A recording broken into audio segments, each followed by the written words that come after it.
Hi, everybody. Oh my goodness. We have such an insane set of breaking news this morning that it's kind of hard to fathom.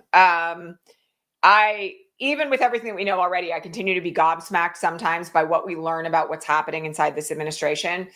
This morning, there's a breaking story in the New Republic that reveals internal DOJ emails about the attempt of the DOJ to frame Kilmar Abrego Garcia as a leader of MS-13 once it was discovered that he had been removed to El Salvador as somebody who was on legal status, who had done literally nothing wrong.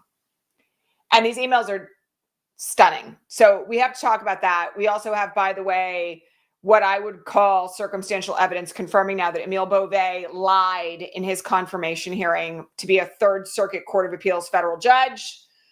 So all that and much more to cover today. It is not a slow news day, my friends. We got a lot to talk about. Okay. For those who are new here, I'm Elizabeth Cronise McLaughlin. I was a Wall Street securities and human rights lawyer for 15 years. Now I work in impact and leadership consulting, helping people who are trying to make a really big difference in the world do the things that they are here to do, even in this crazy environment. This broadcast, Resistance Live, has been here for 8.5 years and counting. And it's where I help you understand the intersection of politics, law, and activism, all of which are fields of expertise for me. If you like what you see here, please subscribe. Don't forget to hit the like button. If you're watching on the replay, drop me a comment. Tell me what you think. All right. Today, for our visually challenged viewers, I'm wearing a cream-colored tank top. My hair is pulled back. I'm a pink-skinned, green-eyed, dirty, blonde-haired woman. I'm in front of my bookshelf and my yellow utility cart, as always. And I'm coming to you from occupied Muncie, Lenape, and Mohican land. All right. So this story out of the New Republic is shocking. I really just don't have any other way to put it. Having known lawyers who worked inside the DOJ, I truly understand why this particular whistleblower has come forward. This is somebody, by the way, who is already revealing things about Emile Beauvais' orders inside the Department of Justice, both with regard to immigration and also with regard to the Adams case, that became a chunk of his confirmation hearing to be a Third Circuit Court of Appeals judge. But this morning, we have the actual emails from inside the DOJ about what happened in the aftermath of Kilmar Abrego Garcia's identity becoming known and the fact that he had been taken to CCOT essentially in error with no basis. And this is on top of the fact that there has been an ongoing theory that at the time that Judge Boasberg issued the order barring the United States from transporting people to CCOT when the planes were in the air, that there had been a determination inside the DOJ to just let the planes land, even though Boasberg had said, turn those planes around. Well, we now have confirmation in these emails that they actually told officials, the DOJ lawyers actually told officials that the planes could land and that the instructions came from the top, that Boasberg's order wasn't really an order until it was in writing, which is bullshit. Judges rule from the bench all the time. Meanwhile, as a part of these emails, once this whole situation with Kilmar Abrego Garcia began to unravel, there were discussions internal to the DOJ about how to set him up, control the messaging, claim that he was a leader of MS-13 when there was no evidence of it. And in fact, the emails from inside the DOJ say this. No evidence. They had nothing that he was a leader of MS-13. No evidence until they started digging and manufactured something that he was even a member of MS-13. This smacks as an unbelievable frame up to the point where the lawyers in some of these emails related to this entire situation of the removal of people to CCOT in the Kilmar Abrego Garcia case were cracking gallows humor jokes with each other about the fact that they were going to get disbarred, that it was nice working with you, that they knew that what they were doing was going to get them sanctioned. So one of the things that's really key about this is that people need to understand something about lifers at the DOJ, because I don't want anybody to be under the impression here that any of this is easy, okay?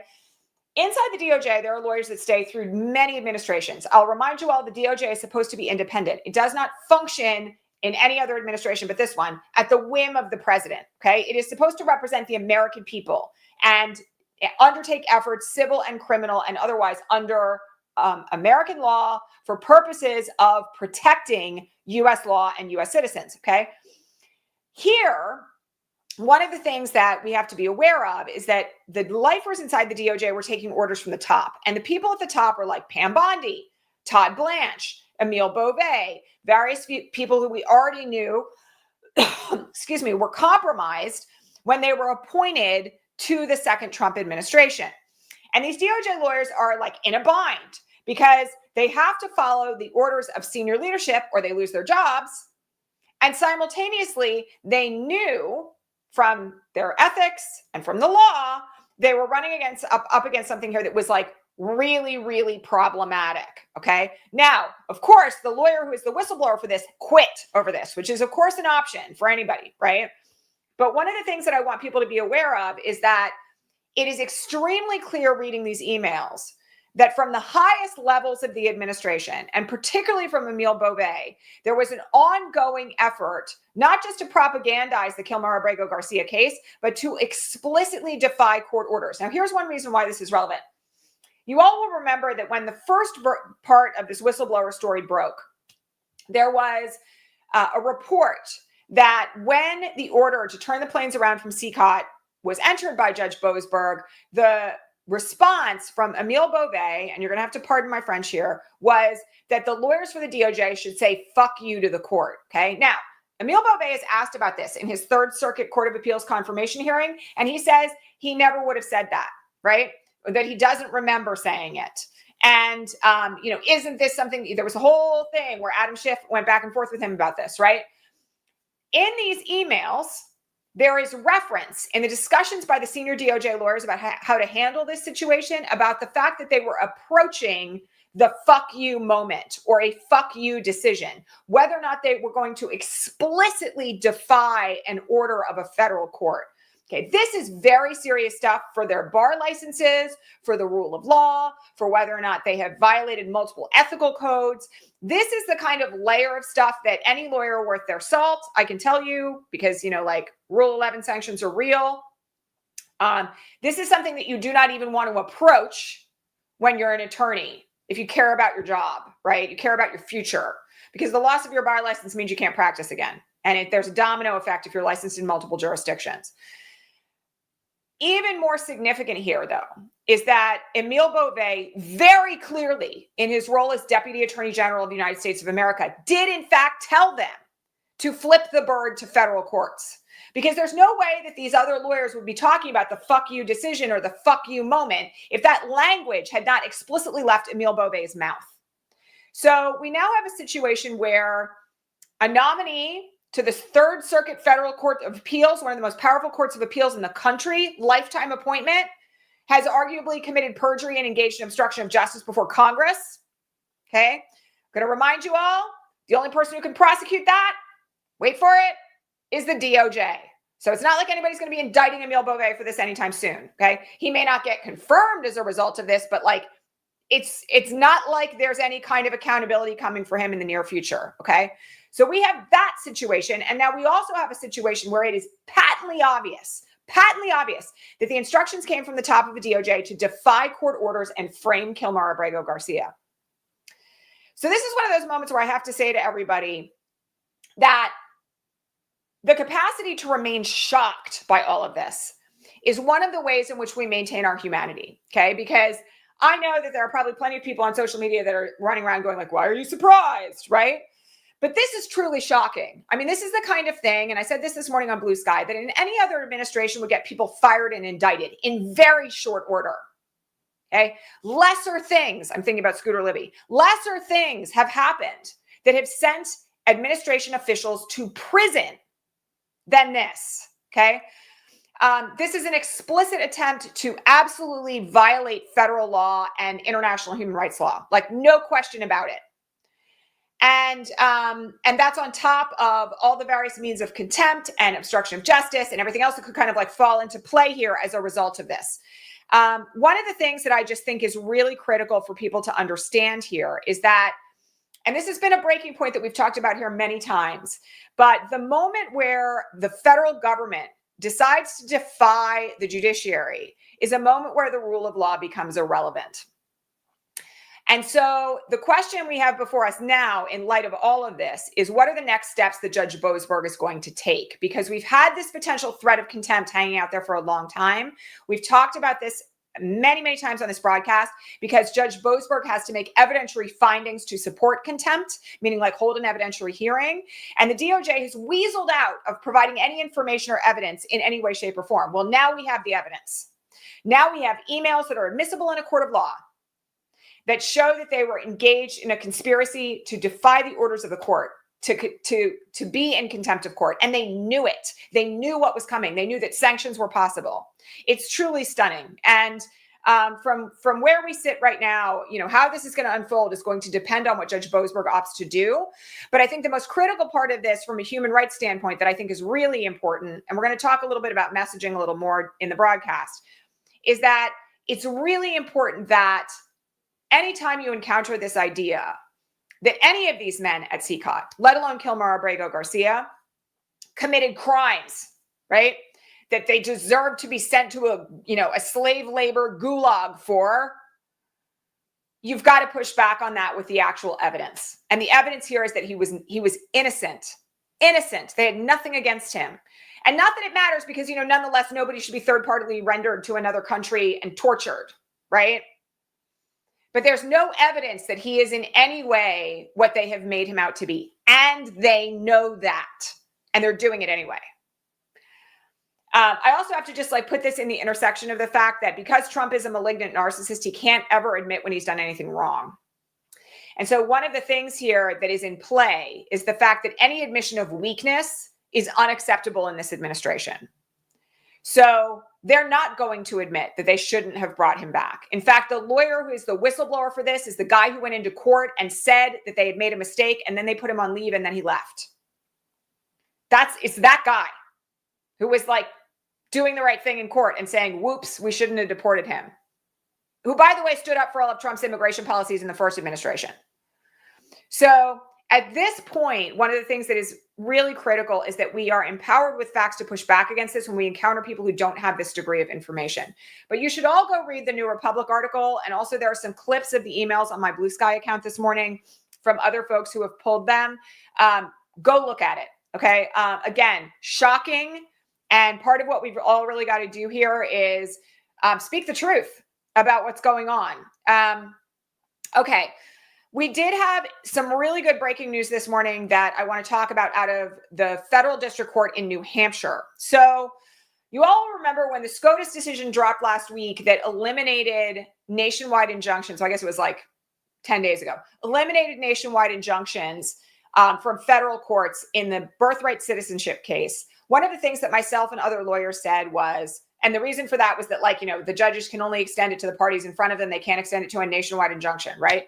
One of the things that folks like myself and others, reminder, I did class action work for a huge chunk of my career, told everybody was that the class action mechanism, the class action certification mechanism, if it was used effectively, could result in a nationwide injunction in the birthright citizenship case and in others. Well, lo and behold, here we are. This judge in New Hampshire was hearing a case, the same case on birthright citizenship, where literally within hours of that Supreme Court decision coming down, the plaintiffs amended their complaint to include a request for certification of a nationwide class of people that would be adversely impacted by birthright citizenship. This morning, the judge from the bench said, I'm certifying this class and I am issuing a nationwide injunction because the whole class is nationwide. Now, he didn't go as far as the plaintiffs wanted him to go. So what he said was the class will be comprised of children who are currently benefiting from birthright citizenship. It was asked that the class also include parents to prevent parents from losing birthright citizenship as well. Right now, it's just immediate kids. But what it does, at least for now, because we don't know whether or not on the merits this is going to reach the Supreme Court and what they will do about it.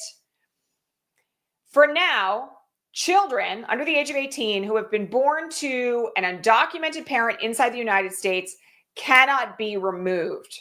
All right. And this is very good news. Okay.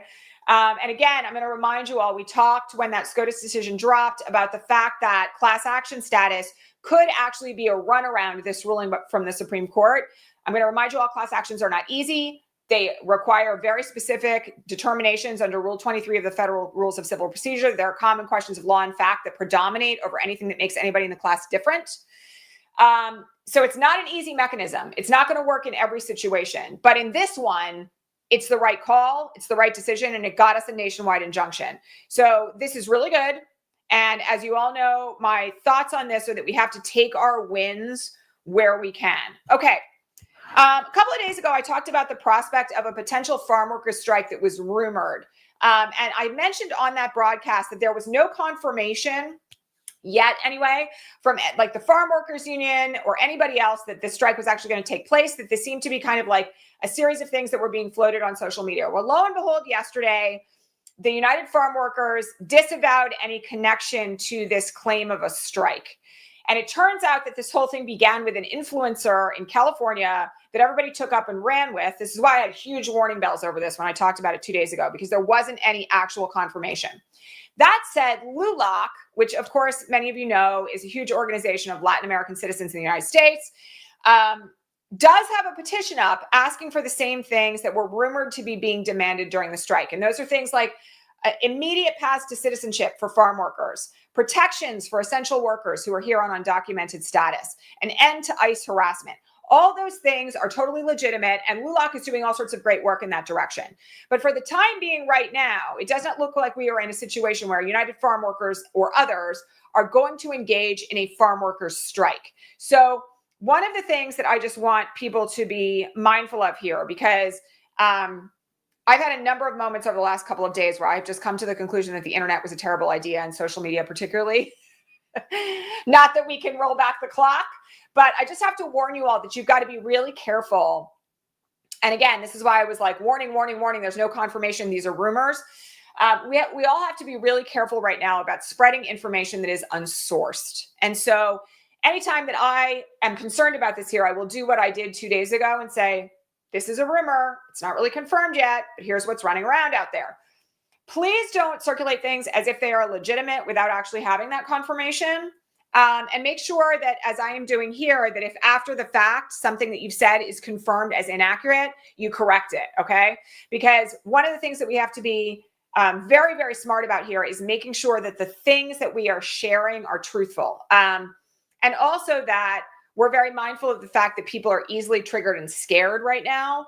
And so the ways in which we talk about these things should be cautious and not designed to create incendiary panic in folks who may worry about something that turns out to not be fact. All right. So all of this is very important. Okay.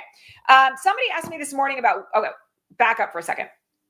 Yesterday in California, there was a situation where a woman who was an observer, like a legal observer in the hallway of a courtroom, there to document what was like, take video of what was happening to people who were going to their immigration hearings and then walking out into a hallway and being snatched by ICE, was detained for 8 hours. She is an older woman. She is a U.S. citizen. She was doing nothing but standing in the hallway using her phone, and a ICE officer accused her of assault because the ICE officer walked up to her and bumped her and said that was assault. And they handcuffed her, chased her down a hallway into a stairwell, handcuffed her, and brought her in. I just have to say something because the videotape here is really obvious, right? It is really important right now to document events of detention, to document events as observers as they're going down, because one of the ways in which we get really clear on what's happening is that there is a record of it, okay? Now, there are ways to do this safely. I've said here many, many times, please take a bystander intervention training. You can go to Vision Change Win. You can go to Right to Be. They both have lots of resources on this and also free training. Right to Be does free training on bystander intervention in a number of scenarios. Please make sure you're trained so you don't accelerate a situation unnecessarily and so that you can stay safe. But one of the things that we need to be aware of right now is that ICE is essentially lawless. And I know I'm preaching to the choir here, but like they had no basis to pull her in. They claimed she was under arrest, then stuck her in detention, held her for 8 hours, claimed it was a detention investigation. No basis for her detention. And then they let her go. And what this is clearly an intimidation tactic where they think they're above the law, right? Where they are trying to squash dissent to make sure that, people who are there to document their enormous violations of law and human rights abuses are scared, right? Who are terrorized into not doing it again. Now, when this woman was released, she came out and her daughter was actually giving an interview to media at the moment that she was released. And then she gave an interview saying there was no way she was going to quit. She was going to show up and continue documenting what was going on because she knows that what's happening is illegal. All right. But this morning on the Patreon feed, and reminder, if you want to ask me questions and you want to support this broadcast, you can become a paid subscriber over at patreon.com/resistancelive for as little as $5 a month. This morning on the Patreon feed, someone said to me, can this woman sue for what happened to her? So I don't know. 5 months ago, on this broadcast, I put on my old school law professor hat and we talked about what's called the Federal Tort Claims Act. The Federal Tort Claims Act is the only way that you can sue the federal government for personal injury, which is what this would encompass. It would be considered a tort, okay?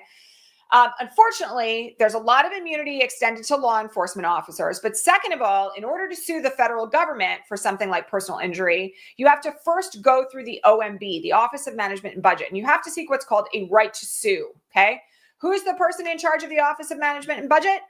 Anyone? Russ Vought, the architect of Project 2025. So the likelihood here that there is going to be, and by the way, you have 6 months to wait from the moment that you file that till the moment when you can go to court. The likelihood that they're going to grant a right to sue or deny a right to sue or not try to, or like stall it or do anything that they can to prevent that kind of lawsuit from going forward is patently obvious. All right. And it's unfortunate because it would be helpful if we had civil private rights of action for people to initiate against ICE, but we don't. And at the bare minimum, there's a lot of barriers to entry to that kind of litigation, full stop. Okay. So one of the things that I just think people have to be aware of right now, and this is one reason why I just keep saying you have to get in community where you live. You've got to be doing the quiet work behind the scenes to help support people, is that, like ICE is now going to have a bigger budget than any law enforcement agency in the country and any military on earth, save Russia and China. And this kind of stuff is going to increase. It's going to increase. And it's going to be used as an attempt to silence dissent and awareness, okay? The idea that the legal system is somehow going to be able to save us right now from this is fool's play, in my opinion. And in fact, like, your energy is much better directed at defensive work, okay? So that means like supporting immigrant populations where you live, doing food security work, right? Showing up to protest if you are able to do that, doing legal observation work like this woman was doing if you're comfortable with getting arrested, because the chances are growing every day that that could happen. And making sure that you're in community with people who are doing rapid response work in relation to ICE and in relation to immigrant communities, right? Really critical to make sure that you are integrated, right, with the people on the ground who know what they're doing, all right? So again, not an ideal situation, important to be aware, but I'm just going to say this, right? There's lots of things to do right now that will make a huge difference that are not frontline direct action work like that, okay? And I am, frankly, much more concerned about making sure that people stay alive and safe, all marginalized people at this point, than I am about pursuing a fool's errand through the courts to try to sue ICE that is probably going to go nowhere, okay? And cost a lot of money on top of it. So again, this stuff about getting integrated where you live, again, I'm going to remind you, this is what dual power and mutual aid is all about. The third cohort of our course, the Dual Power Accelerator, starts a week from tomorrow. You should get in on that. If you don't know how to do this work, there's a link to it already below in the show notes, and I will make sure that we link it up here when the broadcast is over and also in the comments. We've trained more than 250 people at this point in how to exercise dual power and mutual aid where you live so people can survive and find safety. Really, really important work right now, like critical to where we find ourselves. So yeah, I wish I had better news on that front, but I don't. Okay. Couple of other things that we should just talk about. I was asked several times on the Patreon feed this morning about how to educate the public about what's coming. meaning in the context of like ICE having all this money and, you know, what we're going to be up against and also what's coming in other arenas thanks to the murder budget. And also by someone who happened to get an earful of right-wing radio this morning, how we counter right-wing messaging. Okay, so this is a much larger issue than just how do we in our own individual lives do that? But I'm going to share some ideas on that to begin with. Okay. One of the things that's really important right now is to understand that, you know, most social media is completely compromised. Okay. So I'm just going to give you an example of this from recent events. Okay. You all know I've been off Facebook since 2019 entirely. No platform there, no profile. I have a friend in a similar situation who recently created a burner account there because a course that she's taking only has access to the group that she's in through Facebook. Okay. So it's not her identity. She's doing her best to kind of try to manage it so that she's like out of the loop and she's only accessing this one group. All right. She was on Facebook for literally 2 hours before it started feeding her Fox News and News Nation and InfoWars style videos. Okay. There's nothing in her burner profile that would indicate any political affiliation of any kind. She's taking like a business development course that has like a group on Facebook. Okay. And what's happening is that Facebook is amplifying, as it always has, right-wing content for clicks, for outrage, for profit. Okay.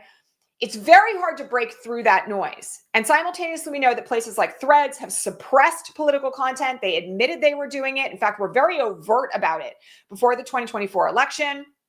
We know that Instagram is now mostly advertising. You know, it's very hard these days to break through the bubble of social media with actual truth. Okay. Then we've got the whole billionaire-backed information ecosphere comprised of like Fox News and other means. And then we have the vestiges of Twitter, where now for money, you can be a part of the world's largest Nazi bar, where all sorts of right-wing Nazi content is amplified, where Elon Musk's AI chatbot just a couple of days ago started referring to itself as Mecha Hitler, where actual overt violent anti-Semitism is being propagated by that AI bot. You know, this is a whole structure of disinformation and propaganda that is very difficult to break through, okay? And, you know, this is one reason why the Democrats are doing crazy things like, who's our Joe Rogan, right? So a couple of thoughts on this front that I think are really important, all right? The first and foremost is that you have to support independent journalists who are telling the truth, okay? This is more critical than it has ever been, right? Because a lot of people who have been forced out of legacy media who are really good reporters, right? Mehdi Hassan is one of them, right? Other folks who are left-wing commentators like Anand Giridharadas, who's written some of the most influential books of the last 10 years on issues related to this stuff, also now an independent journalist. You also need to support independent commentators if you want people who are out here speaking the truth, because one of the things that people need to realize is that even in this environment, we are all subject to the platforms on which we broadcast and speak, right? And so if any one of those platforms goes down, or decides to start censoring content, we're kind of like SOL. So that's one thing to keep in mind. And again, to amplify the content, right? Like Heather Cox Richardson is another great example. To amplify that content, to share it with people, to make sure that, you know, when you're reading things that inform you or you're seeing things that inform you, that you're sending them out to other folks.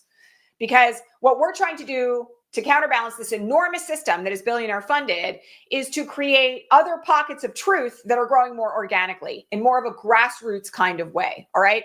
And it's really important because 99% of us do not have huge financial backing. We don't have massive SUBSTACK deals. You know, we're not being paid by, you know, huge networks on YouTube to transfer our content.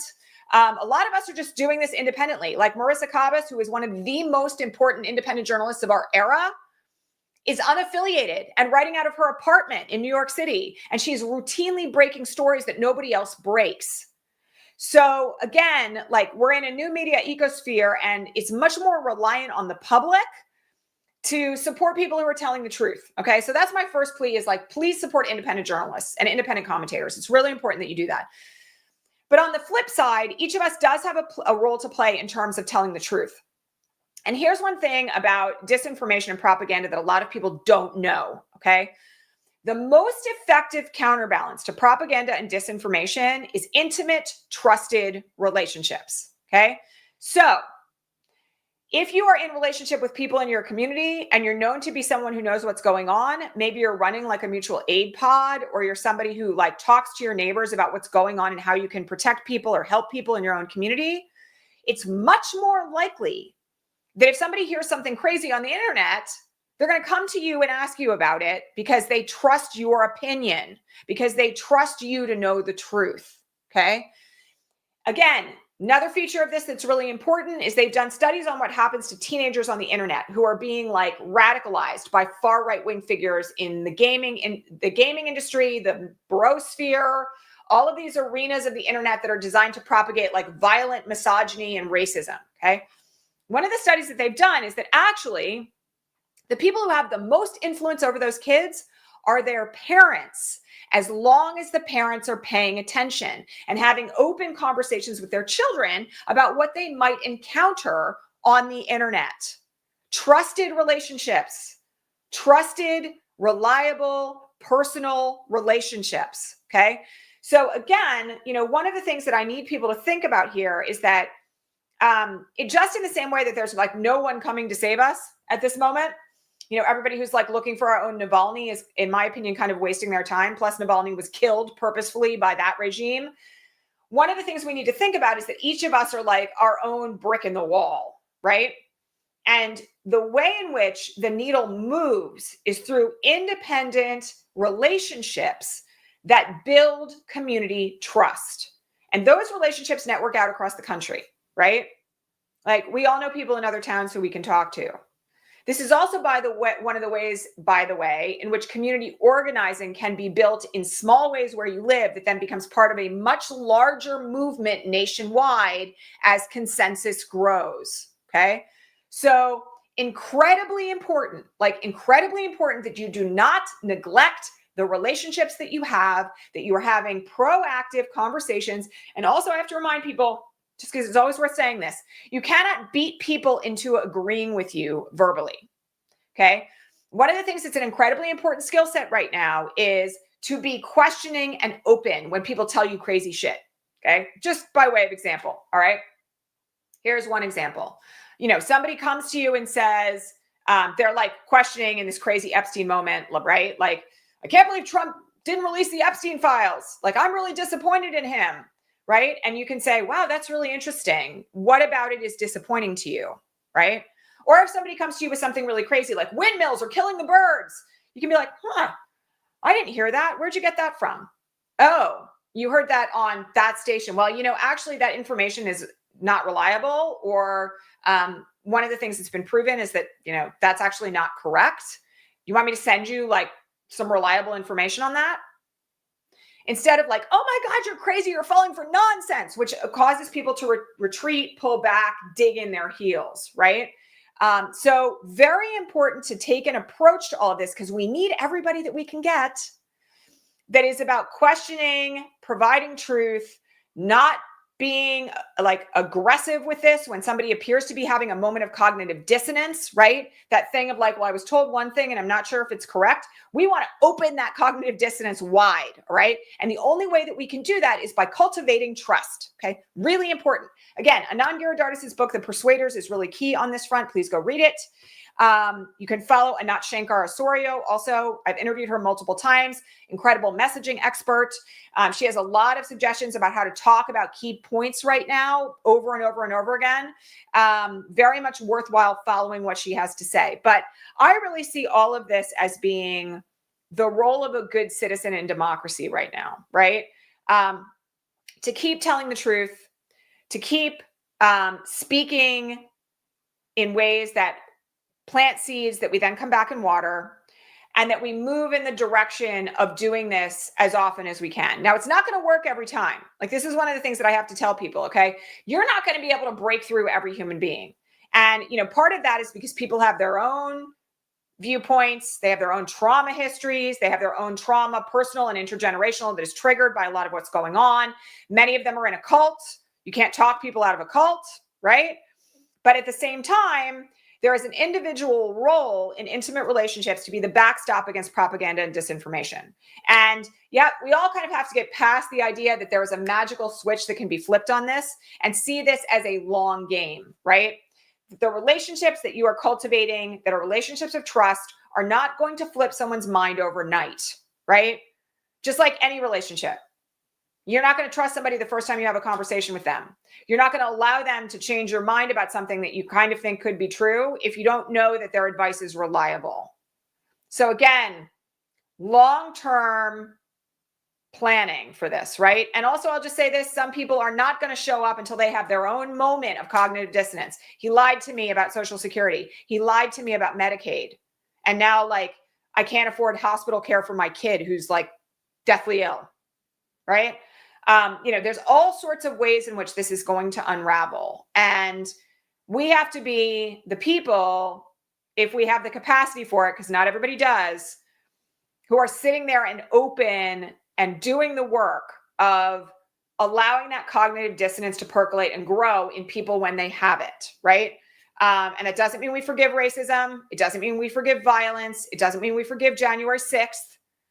But it does mean that we also have an understanding that propaganda and disinformation have like curdled people's brains. And when there is a moment where they're like, wait a minute, maybe that's not true. Or wait a minute, maybe I was lied to. That's an opportunity, right? Not an opportunity to beat somebody over the head with how they should have known before now. An opportunity to actually cultivate another person who is going to start understanding that caring for one another and being in community and understanding that we're all connected is going to what's going to drive the end of this regime in the long haul. All right. So that's a little bit of a rant for you guys today. But somebody asked me, and I thought it was a really good question.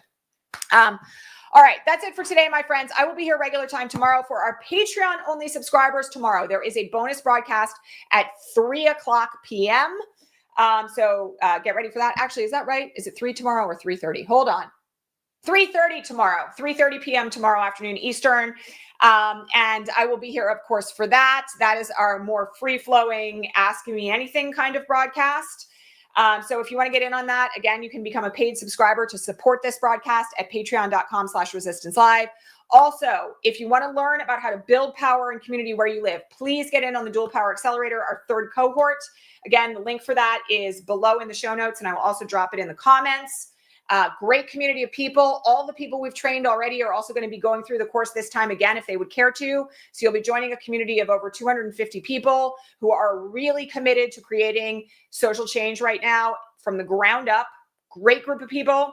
And I will look forward to seeing all of you at regular time. Don't forget to hit subscribe, like, and comment. All right, my friends, I will catch you all back here tomorrow. Lots of love. Bye.